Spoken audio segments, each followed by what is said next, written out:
Hello, everybody, and welcome. My name is Terry, and this is Dr. Gail, Skywalking with Moon, and we are here on Galactic Gaia and holding your space. I didn't put it on Skywalking with Moon. Is that okay? No, that's okay. It really doesn't belong there. That's good. Okay, that's what I thought we I just talked about. keep forgetting to take that off. I never think about that. Yeah, no, that's okay. So, hey, everybody coming in, welcome, welcome, welcome.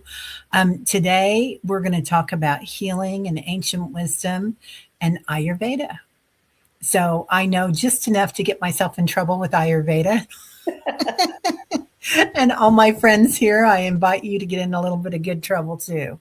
So, I've studied it, I've read books about it, but it's thousands and thousands of years old. And it's something that, as a doctor of it, you would have to study for so long.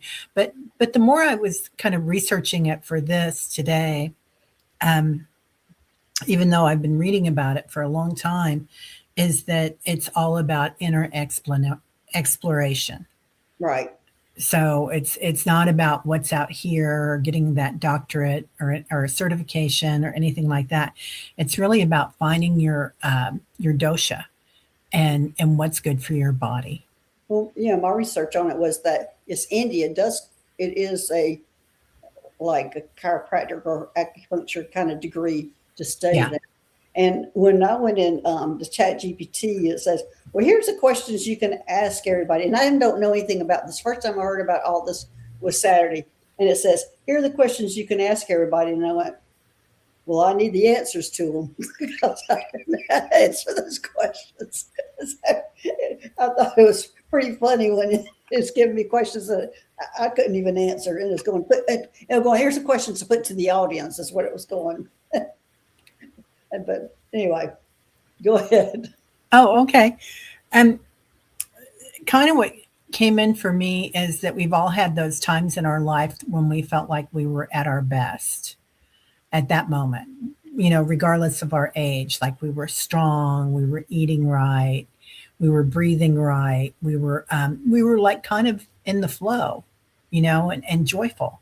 And that's kind of really what it is finding out what works for your body. And the premise of it is that we are all completely different. We are all unique. It's very spiritual. And so, as being unique, each body requires different things because there's three typical doshas in this. So, it's the science or wisdom of life. So, the doshas are Kapha, Pitta, and I have to look. Okay, Vata, Pitta, and Kapha. So, it's really important, and what you're looking at is breath work, exercise, what you do, your nervous system. So connecting with the earth, connecting with, the sky, um, um, yoga, and movement, and also like little things that make sense, like having a warm cup of water in the morning, which a lot of you are already doing these things. So I find that very interesting as well. So it's simplistic in a way, and it's interesting because some pharma has gone over there and tried to write a copyright on it. Really? Oh yeah, like on turmeric and different things like that. And they're like, and India came up with this thing in their judicial courts and said, no, Right. this is an ancient way of life, and we will not let you copyright that. Wow. So basically, I got the take on it is just have a healthy lifestyle, well-rounded, spiritual, physical, and mental, and that's what you're needing to bring together because it's a system more than it is actually a diet. I think people go into it looking at it as a diet, but it's a whole lifestyle. Yeah, yeah, it is completely. It's body, mind, and spirit, 100%.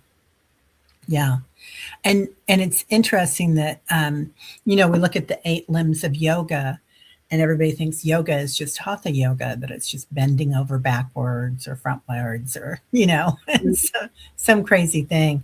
But but really there's so many different forms of yoga until you get up to Raja yoga, which is meditation, which all of you do too, just about. So we're doing a lot of these things. And I was also looking at it, thinking about like some of the ancient wisdom with the different tribes all around the world, indigenous tribes. And, and so that was interesting too, because I feel like there's great similarities there. It's really important to go to the sauna or sweat things out and exercise and breath work and all these things. So it's very similar to ancient ways all around the world.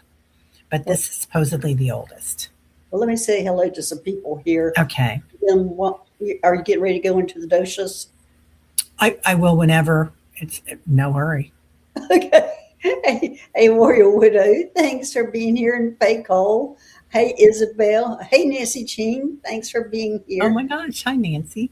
Hey, Winderella, thanks for being here. 316 Bells. And Isabel, thanks everybody for being here. Let's see. It isn't it also a perspective on one's life? 100%.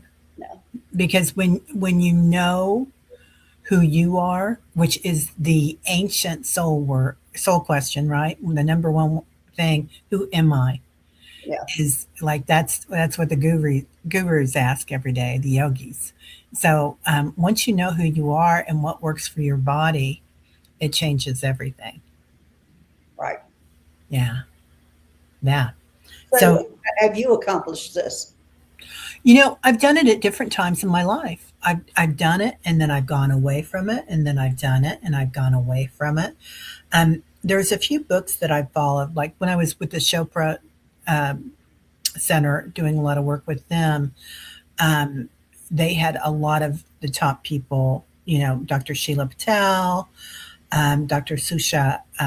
I cannot pronounce their last name. Um, Dr. Colreed, who did the Prime Prepare and Repair Your Body, and I think Dr. Shusha did the sleep. He's a sleep expert and a body diet expert. But really, the diet is not so much about losing weight as it is to eat what's right for your body. And Getting back to health? yeah, and then it gets into kind of, I guess you'd call that epigenetics when you're looking at your biome. And looking at, so there's all this new science on this too, right? Like, because each one of us in our biome or gut, um, we process foods differently. And this can cause you indigestion if you're doing the wrong foods. And so like there's no, like some people say, oh, I only eat brown rice. Well, brown rice is not good for my body. Oh, Like I can't, no, I can eat white rice, basmati. That's what I eat when I have it, but I'm not a huge fan. mhm. So there's different types of foods that are good for your body, and it's not an end all. Like with working with your biome, I know your body changes every 6 months. So really keeping up on how do I feel when I eat this. Cash Peters does that a lot, Okay. right? Oh yeah, yeah. I haven't watched him in a long time, but yeah, I remember. Yeah, My question, because what I was reading about it, it was saying you basically have one, I guess, universal or basic one, but usually everybody's carrying two at the same time. But there's always one that's there that is common. your core one, I guess, Yeah, is what I'm saying. yeah. And so, how do you discover that? Well, there's a million dosha quizzes online. So I would just send everybody online and put Ayurvedic dosha quiz, and they're free. And so you can do that. You can go to a specialist, which is what I did um, years ago. But I'm sure mine would. Well, I don't know if it would be different now. Anyway, but so we phase in and out of those things. Right. It was basically saying the core one stays the same, but the other ones kind of phase in and out. And, Yeah, I and could it, see that. I mean, that's what I read. I haven't done anything with it but research it. Yeah, yeah. It could be, but what if we go through a huge awakening, and we're no like I'm Pitta dosha and Vata, so I'm airy and I'm fire. at the same time, which makes sense because I'm a Gemini moon with the Aries rising and Leo sun. So I've got a lot of fire there. Oh my gosh, you should be flaming. Yeah, right. Yeah. Yeah. So but as we awaken, things balance and there's that non-duality that we go into that we were Right. just talking about. It did say that. It talked about all those things change, but there's always one that's based. Yeah. Yeah. And I'd say I'm mostly Pitta at most times, which most people would not believe that of me, I think, if you knew me. But I'm, you know, I have my own businesses. I'm doing my own thing. So yeah. Can you just go into those three? Yes, ma'am. I sure can. So Because it's like going like drum roll. What are they? What are they? What are they? Everybody on the stage. if you insist. So with Vata is air and space. So a balanced Vata is energetic, imaginative, enthusiastic, adaptable. Out of balance Vata has anxiety, insomnia, constipation, dry skin, feeling scattered, and cold hands and feet. People with a strong Vata, Which one is that one? The cold feet? Vata, Okay. yeah.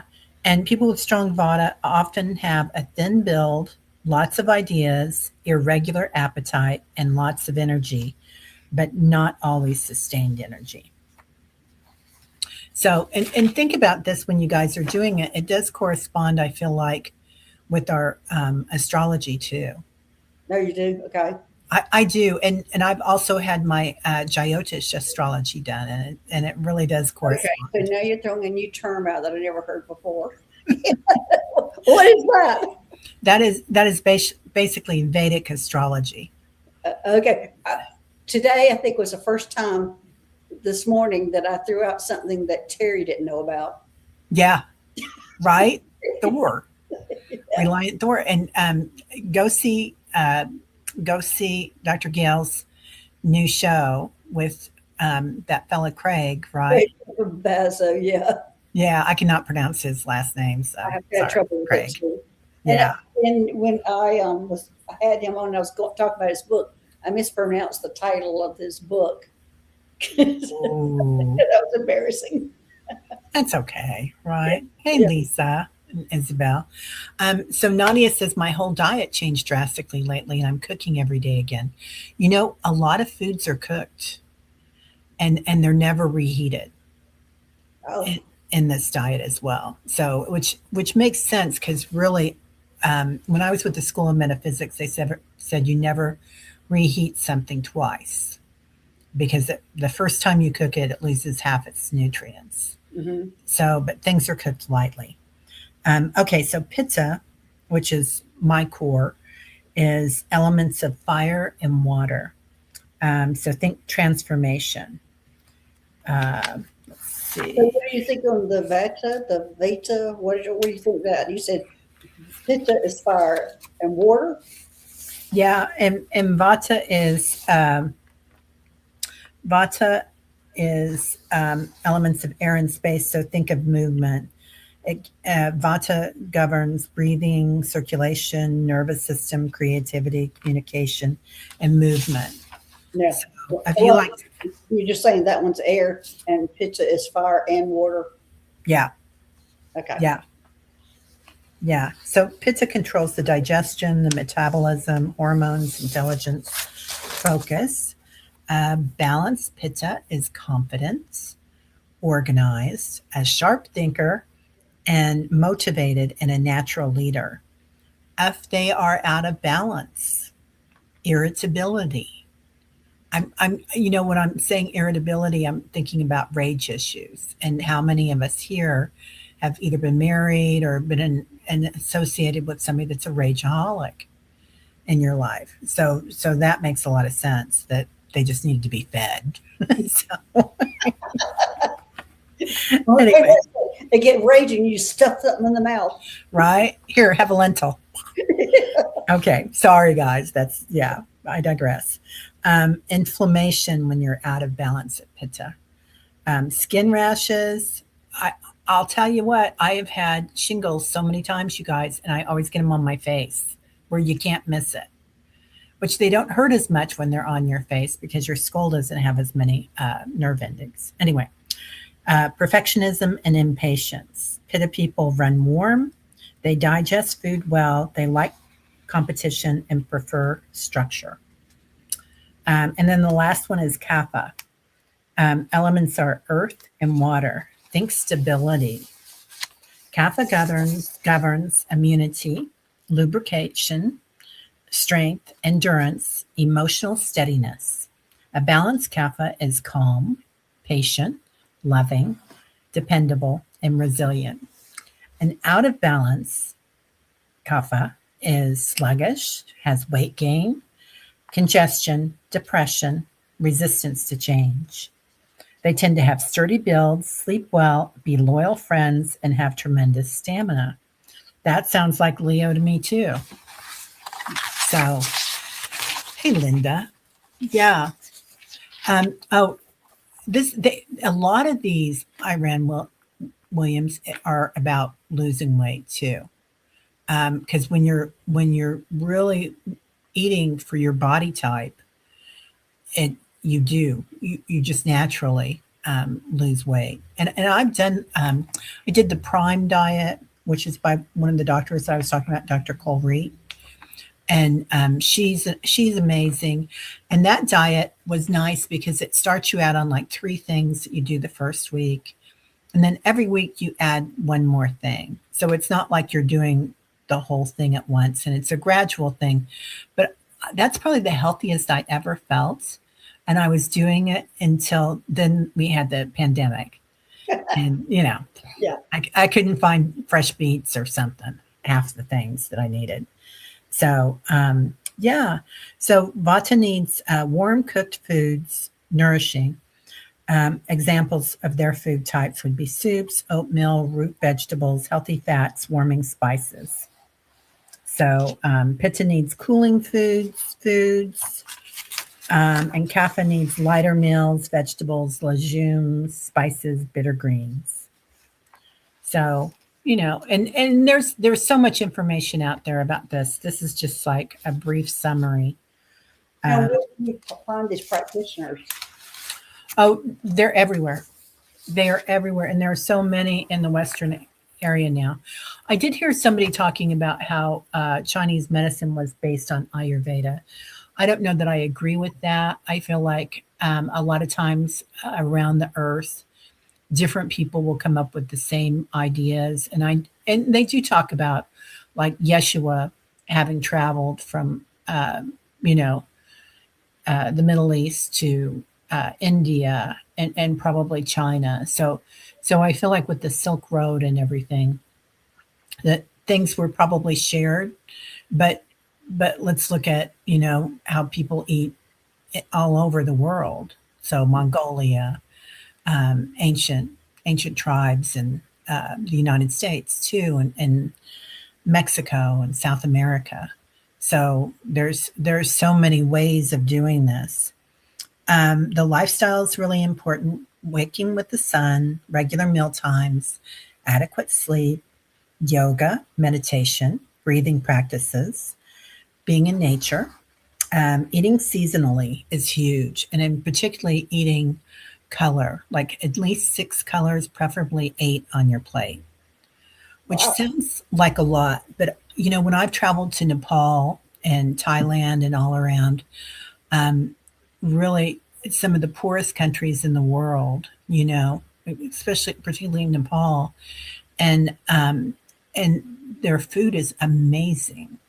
And you go in and you get a big thing of rice with lentils, and then you have about 12 different things on top of it. You have a pickle, you have a sweet, you have a bitter, you have a spicy, like you have all these different flavors and all these different colors and textures. And they keep coming with more, and then they put ghee on top of it. And the ghee is to die for over there. I mean, it's just amazing, and it helps to lubricate everything. So You're they, making me hungry. yeah, right. And so you look at that, but but really the food is so healthy. And in Thailand, it's like we would be in these little things, little villages up in the mountains, and there would be fresh fruit everywhere, like just fruit stands everywhere you went.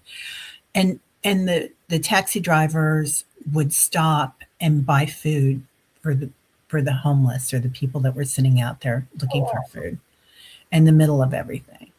So it's they take care of their own. Hmm. It's beautiful. And we find that in South America too, don't we? That Yeah. everybody helps. So really beautiful. Hey, ethnicity. Yeah. Yeah. So anyway, um, so it's all about, working with your chakras, your doshas, and however your body works. So seasonal living. Anyway, And I was going to say, uh, there's no magic pill here. no, no. There's probably more of a magic pill on healthy living. But that is so hard for since we have such quick access to being lazy, Yeah. to actually think, oh, I got to cook another meal. I got to cook for me. This is for me. Some people, who was it that said they were cooking? I can't imagine getting up and cooking every meal. Yeah. I mean, And it's something I should do, but it just seems very difficult for me. yeah, it's not easy, is it? There's all sorts of things that you can do. And so there's something called shatavari, which is basically the kitchen sink. Hmm. And you can make that like once a week. And even though they say not to reheat, I did. But it's you just toss everything in there. You toss in rice, you toss in mung beans, lentils, every vegetable you've got in your refrigerator, and you just cook it all together. And it makes up it's like a porridge almost, a chunky porridge. Hmm. So it's really good. And Nadia, actually north of Chiang Mai, I've been to Chiang Mai, but north of there, there's a little town called Pai, Pai, which was on the Silk Road, and it's amazing, quite tiny. So, anything else? Um, well, let me look and see. Eating for your dosha is really important. I think that's about it. If you guys have any questions, let me know. But it is a beautiful way to eat, and it does make you feel different. And sometimes when we go overseas, like when I was in Asia, I never felt more healthy when I Mhm. came back. And same thing with going actually to Europe too. It's so nice. Spacey Angel 100%. It is encouraged to eat fresh when you can. Yeah. Yeah. Yeah. Leftovers, right? Leftovers are not the thing. And we get really used to overcooking and leftovers. Right. Like, And I was going to say, and that means you're cooking every meal. yeah. Yeah, you are, but it was hard for me until my daughter came home from India, and she cooks every meal, and it takes her a while, but she's really patient about it. Like I'm used to like just slopping it on the plate and throwing Yeah, the plates grab and around. go. Yeah. So she would saute the veg and make the toast and make the egg Wow. and put it all together and then get the filtered water out and make the tea. And so she kind of got used to that. So it did kind of change my the way I did things because I felt so much better when she was home, when she was a traveler, Mhm. than when she was gone. I ate so much better. Yeah, less preservatives, 100%. Hey, Liz. So, okay. And it would be probably daily shopping too. Which is what they do. Yeah. Yeah, but you really have to walk outside and everything's right there. Um, Luckily, Inga was, well, luckily, kind of, but my daughter, when she was in India, the pandemic hit and they closed the country down. Mhm. So she and her boyfriend stayed there, and they were real firm. Like you could not leave your village. There were, troops stationed all around on the highways. So luckily, their landlords fed them, and it was all this stuff. It was all rice and lentils and veg that was in the garden. Wow, having your landlord feed you. Yeah. Yeah, right? Well, so yeah. Yeah, the food is not very healthy here. It is a ritual to cook like that, to cook well for yourself. And Yeah, it seems like to me it'd be like a good part of your day that you'd be cooking and then cleaning. it is.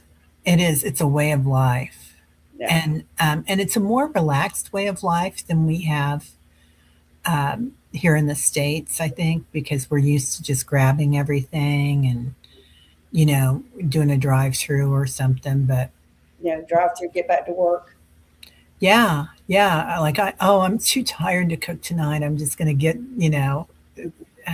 whatever. And then you're like, ooh, that didn't really feel good in my stomach. So, yeah, food is the pharmacy, 100%. Right. Yeah, yeah. And Mediterranean diet, huge, huge. Yeah, and in Denmark too, in Sweden. I mean, the diet up there, the fish and whatnot, is just amazing for your body too. There's so many blue zones all around the world. Yeah. So Well, there's even, I believe, it's on here in the U.S. yeah, in California, Hmm? Loma Linda, Loma something. I don't remember the name of it. Yeah, yeah. So and they use a lot of spices too. So there's and you guys probably know about them like ashwanga, shatavari. Um, there's just so many of them. And anyway, so a lot of you probably already have those out here, but it's really yummy.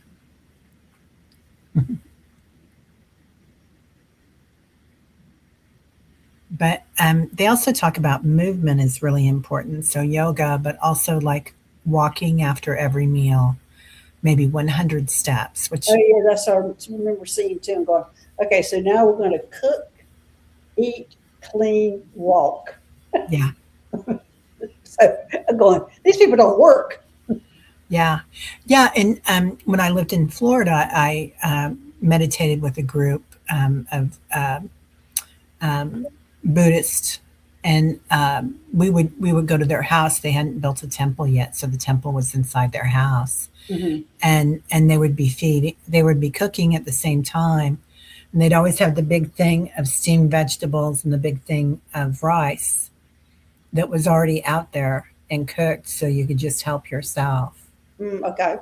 And then the kids running everywhere, right, and screaming and laughing during services, and that was really important for me to know that they didn't, the monks that were there from China that came over, they were like, that was just life happening at the same time that you meditate. And I thought, that's the way it should be. Like, we should be able to have a dog bark or a child laugh. And that's, the world, that's that duality, non duality. Yeah. Yeah. Yeah. Yeah. Anyway. Oh, yeah. Yeah. It's hard to do drive throughs anymore, isn't it? So, yeah. Okay, that's about all I got on this one. If anybody has any I questions, was going to say a lot of good comments. yeah, lots of good comments here. Yeah, it's it's interesting when we start eating for our bodies and what feels good in our bodies, how much stronger we feel, and even our bodies, like you stand taller, Mhm. and your stance changes. Like they have something called mountain pose in yoga, and your feet are slightly apart, and you're standing up, and your shoulders are not hunched up, right, they're down your back, and your heart's open, and it's like and there's goddess pose and things like that it's amazing, and sun pose, star pose, and it's a beautiful thing. So Liz says, my precious healer rescue dog now demands taking her for walks twice daily, even though oh, your walker. Yeah. She does not give in, just love her. Wow. Yes, I have one of those too that needs to be walked. Yeah. And Hypnicity says, my mom used to say, eat to live. Yeah. My mom, we, back in the 70s, we were eating organic, and she was making her own sprouts, and we were using Chinese herbs, and Yeah, but she was a herbalist or she was Wiccan. yeah, looking. Yeah, yeah, and her dad was a her mom was a medical doctor, and her father was a homeopathic doctor Yeah. in Germany. So yeah. Anyway, it's a fun thing. Try it if you like it. If not, don't. Research it more because I like to research it. When this was the first I heard of it, when Terry said something about it on Saturday, I went, "What is that?" And then I went after the show. Well, you're doing a show on that. And then I told her yesterday, I said, I don't think I know enough about it to do a show on it. Now I can't shut up. So, but, but, um, but it is the way you do it for your body is the right way by testing your heart and for me, I go into my heart space and is this food going to feel good if I eat it? And when I look at menus now, that's what I do too. I try to look at it and say, is this going to feel good tomorrow or tonight or while I'm eating it? Right. Yeah. Okay. Well, thanks, Terry, for the education. Yep. Yes, ma'am. Thanks, everybody, for being here. Anything last thing? What's your next show? Oh, we're having a show on Saturday. Yep. Yeah, Lynn. And I'm having Ness on tomorrow to talk about the astrology Oh, going on right now. The basket, because I can't pronounce the first name of that. I know. I've heard the basket from everybody. Yeah. Well, I tried to share short, and sharing shorts are hard to do, but she told me, I think in December, that July 20th was going to be so important for me this year. For you. And it's going to be so important for everybody, as Okay. it turns out. So I think it starts on the 17th and ends on the 29th, that basket. But I always feel like that energy sticks around for a week prior and a week later. So, Okay. yeah. All right. So let's don't get into astrology now. So really going to be talking Greek to me. Oh, me too. Me too. I'll really get in trouble with It's that. probably my weak point. Yeah, me too. Me too. All right, everybody. Have a great one. Lots of love to everybody. And please like and subscribe to Galactic Gaia. Bye bye. And see you later.